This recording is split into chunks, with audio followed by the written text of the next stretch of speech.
Andrew se réveilla, mal à l'aise. Il savait ce qu'il s'était passé et son cœur se brisa. Puis le son du verre brisé de l'étage inférieur vint l'achever. Après avoir passé des semaines à le traquer et le harceler, la créature s'était enfin décidée à rentrer. La porte du patio, tout en verre, composait une entrée parfaite. Andrew était étendu, dans son lit, dans une obscurité troublée uniquement par les rayons de la lune qui filtraient au travers des rideaux. Il tendait l'oreille pour savoir si la créature était entrée, en priant silencieusement pour ne rien entendre. Le bruit du craquement de verre sous les pieds de la créature confirma sa pire crainte. Elle était entrée.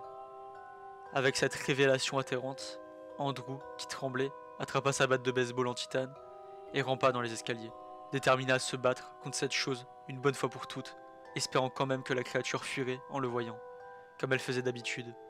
Andrew se tenait en bas des escaliers, à l'écoute. Au début, la seule chose qu'il entendit fut le bruit du craquement de verre sous les pieds de la créature.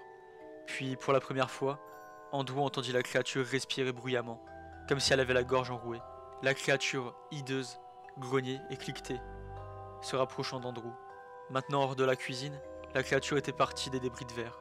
Elle marchait quasi silencieusement, plus agile que d'apparence, surtout si on considère avec quelle maladresse elle s'enfuyait auparavant. Andrew savait ce qu'il avait à faire. Il serra son arme plus fort et il se figea, incapable de bouger. Il savait qu'il devait attaquer, mais il en était incapable. Ses dents, ses yeux, sa peau, humain mais pas trop. La créature était à présent dans le salon et s'approchait peu à peu, mais Andrew était toujours incapable de bouger. Même si elle n'avait pas de bras, cette créature était l'incarnation de la terreur pour Andrew.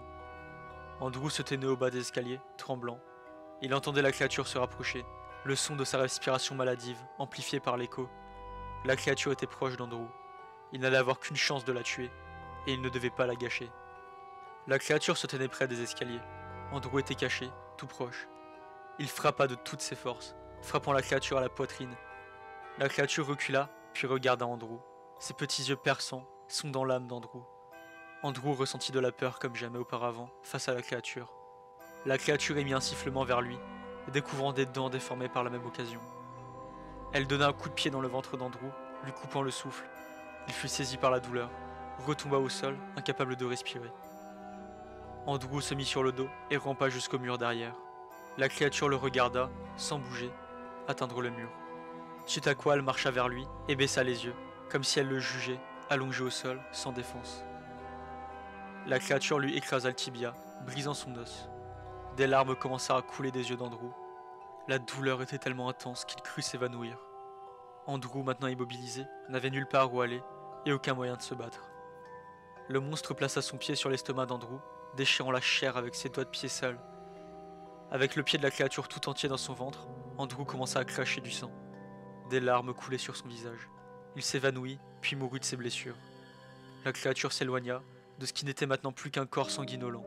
Elle approcha son visage de celui du mort et arracha un bout du menton d'Andrew, disloquant une partie de la mâchoire en même temps. La créature continua de déchirer et d'éviscérer le corps, jusqu'à ce que tout ce qu'elle pouvait ingurgiter ait été dévoré. Puis elle partit calmement, silencieusement, avec de la haine pure et profonde dans son cœur. La créature disparut, comme elle était arrivée, au travers de la porte du patio brisée.